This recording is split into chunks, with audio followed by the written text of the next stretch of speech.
कुछ नेताओं को लज्जा का अनुभव नहीं होता है, वे निर्लज होते हैं। उन्हें अपने निकृष्ट कथनी और करनी पर ग्लानि भी नहीं होती। ऐसे नेता अपनी राजनीतिक स्वार्थ और उद्देश्यों की प्राप्ति हेतु इतना गिर जाते हैं कि राष्ट्र, संस्कृति, सनातन सभ्यता और समाज के महापुरुषों को भी बलि देने लगते हैं।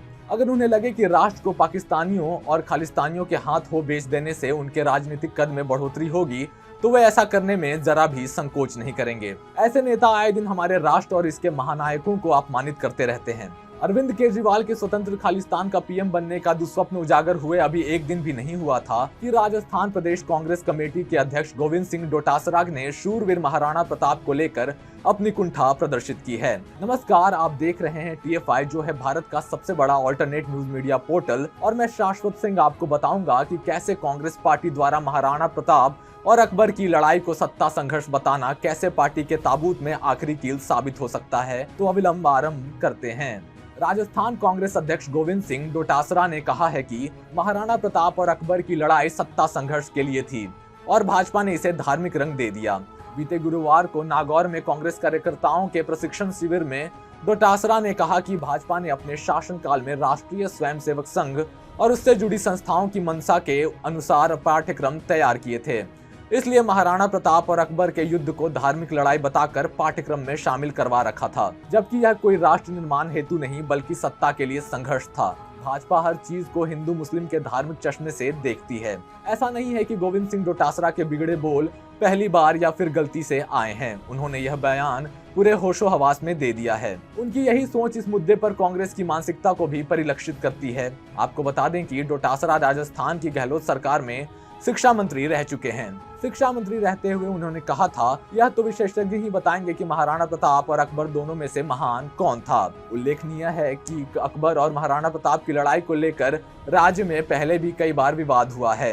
भाजपा की ओर से लगातार महाराणा प्रताप को महान बताया जाता रहा है, जबकि कांग्रेस हमेशा अकबर को विजेता और महान बताती रही है। वर्ष 2019 में कांग्रेस के सत्ता में आने के बाद 12वीं कक्षा की इतिहास पुस्तक में हल्दी घाटी के युद्ध के बारे में विस्तार से लिखा गया, जिसमें अकबर को महान बताया गया। लेकिन आज हम अपने इस वीडियो के माध्यम से राजस्थान के पूर्व शिक्षा मंत्री और राजस्थान कांग्रेस कमेटी के अध्यक्ष को ऑनलाइन क्लास देना चाहते हैं, ताकि इतिहास के बारे में उनकी समझ सही हो सके। 18 जून 1576 को मेवाड़ के महाराणा प्रताप और मुगल बादशाह अकबर के मध्य हुए हल्दी घाटी के युद्ध का परिणाम लगभग 450 साल बाद अब सामने आ चुका है।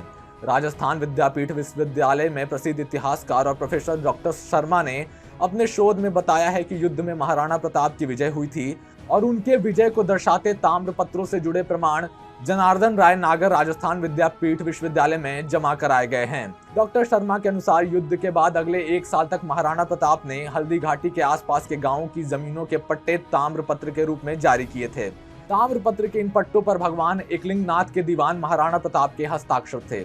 ध्यान देने वाली बात है कि उस समय यह अधिकार सिर्फ राजा के पास ही होता था। इतना ही नहीं, मेवाड़ की धरा के दूसरे इतिहासकार भी डॉक्टर शर्मा द्वारा दिए गए शोध को सत्य बता रहे हैं। इतिहासकार डॉक्टर शर्मा के अनुसार शोध में सामने आया है कि बादशाह अकबर हल्दी घाटी युद्ध के परिणामों को लेकर मुगल सेनापति मान सिंह व आसिफ खां से नाराज हुआ था और दोनों सेनापतियों को 6 महीने तक दरबार में नहीं आने की सजा दी गई थी। डॉक्टर शर्मा ने आगे कहा कि यदि मुगल सेना युद्ध जीतती तो अकबर अपने सबसे बड़े विरोधी प्रताप को हराने वालों को पुरस्कृत जरूर करता, लेकिन ऐसा कुछ नहीं हुआ। और ये सब बातें इस बात को प्रमाणित करती है कि महाराणा प्रताप ने ही हल्दी घाटी के युद्ध में संपूर्ण साहस का परिचय देते हुए जीत हासिल की थी। आपको बता दें कि एकलिंग नाथ के दीवान महाराणा प्रताप कभी नहीं हारे, वे कभी हार भी नहीं सकते थे। स्वयं जिसके रक्षक महाकाल हो और जो देश और संस्कृति के लिए लड़ा हो, वो कभी हार ही नहीं सकता। मुस्लिम तुष्टीकरण और ओछी राजनीति की काली पट्टी जब डोटासरा जैसे नेताओं के आंखों से उतरेगी, तब तो उन्हें हल्दी घाटी की खून से सनी मिट्टी दिखेगी। अरे महाराणा प्रताप की क्या बात करे, अकबर तो उनके चेतक के बराबर भी नहीं था। 5 फुट के अकबर को महामंडित कर विजेता बताने वाले लोगों को सोचना चाहिए कि 7.7 फीट के महाराणा का 90 किलो का भाला भी उठाने का सामर्थ्य उसमें नहीं था। ऊपर से वो तो हल्दी घाटी में आया ही नहीं, क्योंकि वो भी जानता था कि एक हिंदू के शौर्य को एक हिंदू ही चुनौती दे सकता है, अतः उसने मान सिंह को भेजा। डोटासरा जैसे लोगों को समझना चाहिए कि अगर महाराणा नहीं जीते होते तो डोटासरा नहीं बल्कि डोडासुद्दीन होते। डोटासरा कांग्रेस पार्टी और अकबर को महिमा मंडित करने वालों को यह समझना होगा कि महाराणा का तिरस्कार और उनके खिलाफ झूठा प्रचार यह राष्ट्र कभी नहीं सहेगा। कांग्रेस अपने इन्हीं नेताओं और इनके बेतुके बयानबाजी के कारण दिन प्रतिदिन गर्त में गिरते जा रही है। उन्हें समझना होगा कि यह पहले का भारत नहीं है जहां की जनता हीन भावना से ग्रसित और सुसुप्तावस्था में है। लोग अब जागरूक हो गए हैं तथा अपनी संस्कृति और सभ्यता के प्रति अत्यंत प्रेम और सम्मान की भावना रखते हैं। वो दिन गए जब सूट बूट पहने और ब्रिटेन से शिक्षित कांग्रेसी नेता देश के आदर्श हुआ करते थे। अब देश अपने आदर्शों को अपनी संस्कृति और गौरवशाली इतिहास में ढूंढता है। इनके प्रति किसी भी प्रकार और तिरस्कार के भाव को जनता अपने मत के ताकत से ध्वस्त कर देगी। कांग्रेस को यह समझना होगा कि देश की जनता भले ही 2 रोटी कम खाएगी, पर अपने राष्ट्र पुरुषों का अपमान करने वालों के ताबूत में आखिरी कील ठोक देगी।